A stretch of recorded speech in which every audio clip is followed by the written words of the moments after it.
how to help our trauma-impacted students in our classrooms requires many different strategies and a shift in the way we do things.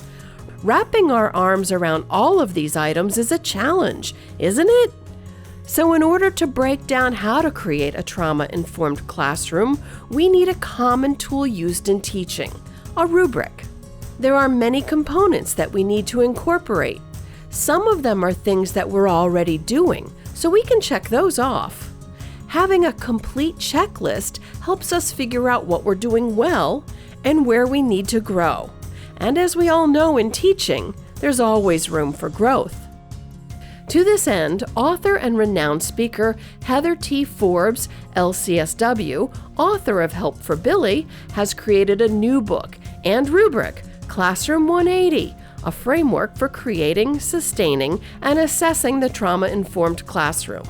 These tools help us understand our trauma-impacted students, who Heather affectionately refers to as Billies, and ensures we are doing everything we need to do to make our classrooms responsive, connected, and safe for all students. The rollout of the trauma-informed movement has created a variation of different tools and different ideas such as meditation, singing bowls, regulatory strategies, fidgets, we've got yoga, we've got SEL, we've got restorative practices, we have zones of regulation, all these things that are wonderful tools, but there's not been a way to organize them. There's not been a scope and a sequence of and a checklist of what we actually need in these classrooms to define what we're trying to create.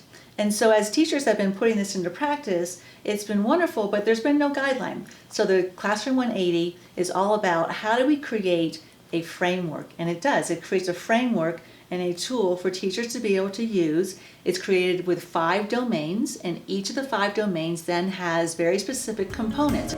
This is the first of 6 programs. In this program, we will look at the need for the domains, the components, and the rubric.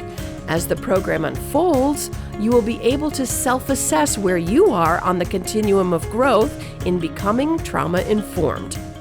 Being able to bring this book alive, have videos to show when we talk about discipline and empowerment, when we talk about family culture, when we talk all about regulation, what does that actually look like? So I am so happy to be able to tell you that we have an academy that will allow you to not only just take this book, but reach higher limits with understanding what it means to become a trauma-informed classroom. Ready to take the next step to becoming trauma-informed and shift your classroom 180 degrees? Go to www.traumainformedonlineacademy for more information.